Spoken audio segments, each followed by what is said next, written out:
What's going on, everybody? Welcome back to my channel. Hope you're well. Brand new video. This is an instant reaction video from the Arsenal vs Sheffield United game. We won 3-0 away from home, which is a big confidence boost going into the game against SLAVIA Prague on Thursday. Before I go any further, if you're new to the channel, hit the subscribe button, hit the notification bell. Every time I upload a video, you'll be notified. Follow me on Twitter, Mr. CJ, right? Follow me on my podcast journey as well. Kringle Talks Football, available on all platforms. Line up as usual, rundown for the day. The team's lineups, good bad performances, what it means going forward, and a bit of a closing, including obviously a bit of good news that we're all aware of anyway. So let's get into it.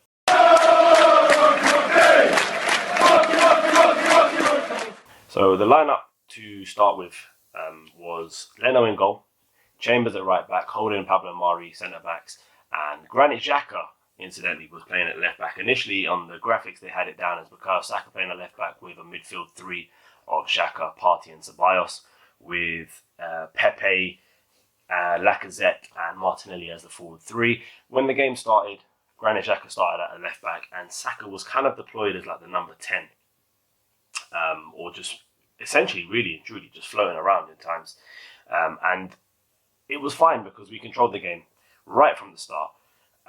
Playing some decent football, passing the ball around from left to right, moving the ball in between the channels, getting Pepe on the ball as much as possible, getting Saka on the ball as much as possible. Like I said, flowing in from the left, flowing in from the right, and in behind the striker as well. And to be honest with you, the opening exchanges, opening 15-20 minutes, was relatively slow, but you could see where we were going with it. Sheffield United didn't really create any chances, which was a positive, and we were getting the ball into some sort of dangerous areas. I mean, Granit Xhaka didn't get forward at all, which was fine. Callum Chambers was the man deployed as the fullback who was getting forward, which was good. And Partey and Ceballos in the midfield controlled it from literally minute one all the way through.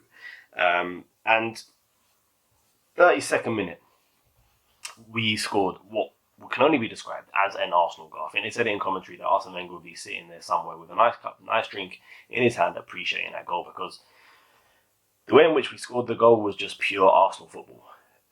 Partey picked the ball up. He played it into Lacazette, who sort of turned it around the corner into Saka. Saka played a first-time ball to Ceballos, who had already produced a few flicks in between, but he flicked the ball back into Lacazette, who took one touch and then finished bottom corner, making it 1-0 to Arsenal.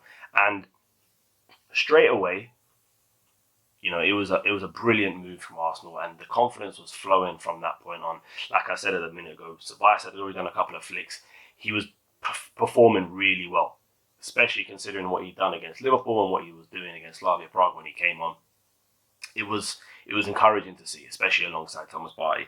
And literally 2 minutes later, we had the position where we could have gone 2 up.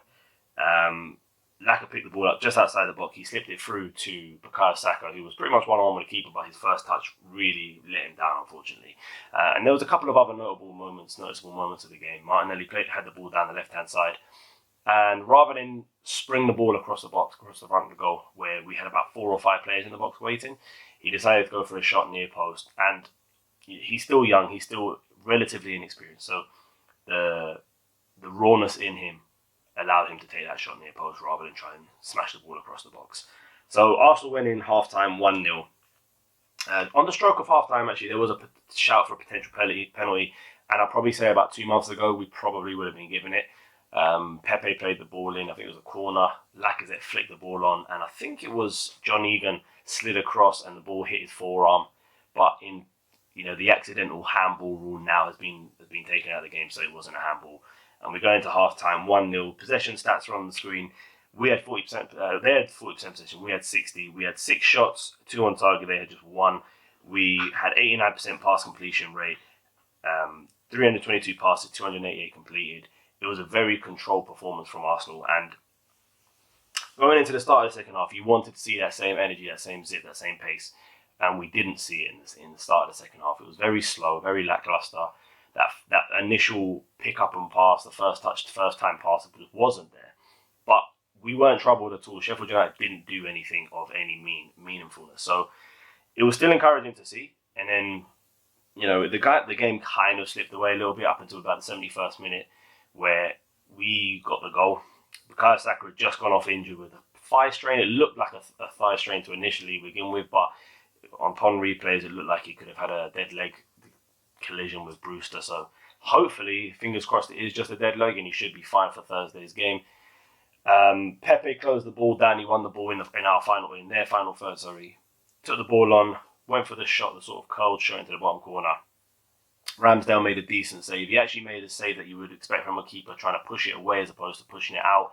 But Martinelli was there in a position where he'd been mostly all the game in terms of encouraging, getting in behind. I think in the first half he had 3 shots, more than any other player on the pitch. Made 1 key pass as well in that first half. But he was there on the edge of the 6-yard box to slot away to make it 2-0 to Arsenal. And from then on, the game became so comfortable. Sheffield United offered us absolutely nothing. And we could just go about our business in terms of trying to get a third goal. And we did. The ball got played into Thomas Partey in the centre circle. He sort of looked like he was about to go back towards goal, and he just did the half-turn spin away from his man. His man went back as if he was going to go back to the defenders, completely left him for dead. Slipped the ball straight through to Lacazette, one-on-one with the keeper, and shades of what happened on Thursday night started creeping back, I'm sure, to all Arsenal fans. But rather than scoop it over or scoop it and hit the crossbar, he actually played it into the bottom corner of the opposite side and made it 3-0 on the 85th minute. And then from then on, like I said, it was just a comfortable performance from Arsenal throughout. Arteta said after the game that Saka's injury doesn't look too bad. Hopefully, he'll get more reports over the weekend, or tomorrow, sorry. And Martinelli, even though he had rolled his ankle at one point during the game, he was fine. Obviously, a notable absentee from the game was Pierre-Emerick Aubameyang. He had the flu, which the question marks were raised immediately when the excuse of the flu was announced, because especially in the UK, especially during this pandemic, the flu cases have been very few and far between. So to come out and publicly announce that it was the flu was a little bit suspect, but he tweeted out during the game as well that he's cheering on the boys, can't wait to get back for Thursday. So it seems like it could be a legitimate injury or a legitimate illness. And then full-time stats, we gave up about 5% possession, so we finished on 55%, they had 45. We ended up with 14 shots with 5 on target, they ended up with 7 with 2, so they only had 1 shot on target in that second half. 571 passes, 510 completed, 89% pass completion rate, and we made 11 clearances compared to their 16. So, good bad performances. I'll be honest with you, I'll start off with Dani Ceballos, who, reality, the game against Liverpool, like I said, he was one of my players who had a really bad performance. As much as he had a great performance today, it shows the level that he's at. Mid to low table team, and can dominate and produce when he needs to. He was fantastic throughout, I'll be honest with you. He was fast, releasing the ball quick, 1-touch, 2-touch plays, not his usual 2, 3, 4, 5 touches, then turns around and goes back. He was playing it in between the lines, in between with the likes of Lacazette, Partey and Saka. And it was an all-round fantastic performance with him. So he's my first good performance player. The second one I went for was Gabriel Martinelli. Like I said, his energy was just unrivaled, untouched. He was just bursting about the game all game long, from the first minute up until the moment he came off. And he offers us something that nobody else in that position offers, and it's just the energy and the pace. Like I said, in that first half, he had 3 shots, the only player to register 3 shots or more. 1 key pass in that first half. His overall stats today was 100% aerial duels won. It's on the screen. 7 touches in the opposition box, 4 shots attempted, 4 ball recoveries, 2 shots on target, 1 chance created, and a goal. So an all-round great performance from a player who's made his first start since that Man United game, and also then gets a goal. His first goal since, I think, the Chelsea game last season, his little solo run. So it was an encouraging performance from him. And like I said, look, Lacazette as well. Considering what happened to him with the game on Thursday, that missing that one-on-one chance, and all round not having a great game. Like I said in my video with Ryan the other day, I'm fed up of him having a game where he turns up like Henry, like today, and then a game where he turns up like Sonogo in the Thursday game where he produces nothing. I'm sick and tired of seeing that from him. But at least today we got the better version of Lacazette, and he got to 50 league goals, 2 league goals. I thought, like I said, he was brilliant today. Good on him. And long may it continue until the end of the season at least. Honourable mentions I put for Granit Xhaka playing at left back. He hasn't really played at left back at all. He plays that sort of inverted left centre back, sometimes left back role when he's playing. But today he was an out and out left back today, and I thought he was fantastic. He never really let anything come down his side, and when he had the ball, he was progressive with it. He was playing it across the box, he was playing it forward, and he was playing it in a way that allowed us to spring some attacks. And also, like I said, an honourable mention as well, Thomas Partey, I thought he was exceptional tonight. Not to say that he's showing his level, because he's 100% 10. He was 100% the best midfielder on the pitch.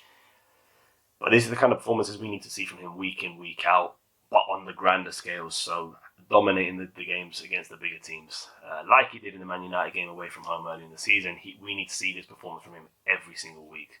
And thankfully, no bad performances at all. I don't think anybody really had a bad performance in the slightest, which is always a positive.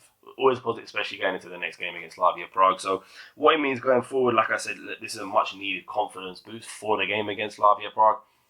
And a game in which we can win, without doubt. 100% we can win this game. SLAVIA Prague are not great a team. We showed that against them on Thursday night. I told you again before, we should have been 4-0 up before they'd even scored.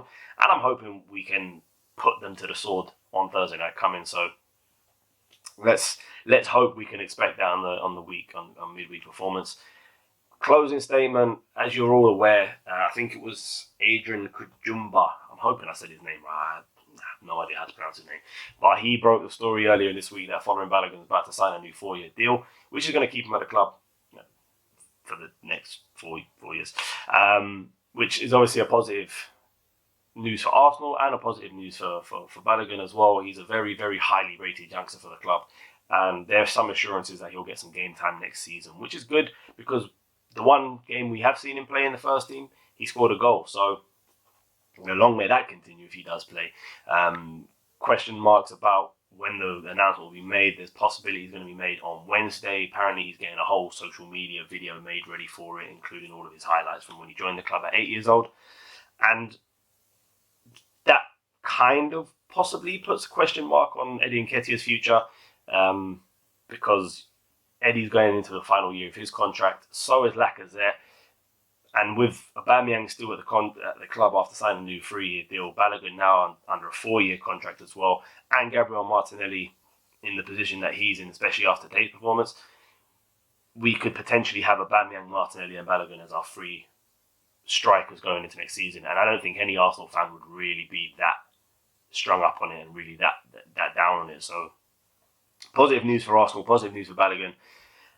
And that's all we can really hope for right now is the positive news. Another positive news today was William Saliba's performance for Nice. An out-and-out great performance from him. Another clean sheet for him. And he's soon fastly becoming one of the best centre-backs in Ligue 1 since he joined. And that can only be another positive for us going into next season. There's talk about us trying to sign a centre-back. But I've said it in the past. When you have somebody like Saliba, especially a £28 million player, invest your time into him. That's what we need to do. So, listen, guys, I'm going to end it there. Like I said at the start of the video, if you're brand new to the channel, hit the subscribe button, hit the notification bell. Every time I upload a video, you'll be notified. Follow me on Twitter at MrCJ and follow me on my podcast, which is Kringle Talks Football, available on all platforms. Till next time, a very, very comfortable, convincing win against a team that, let's be fair, are a championship quality. They're going to be relegated. They're bottom of the league, so it's 100% expected, but we're just glad that we did it. Till next time, guys, take care. I hope you well.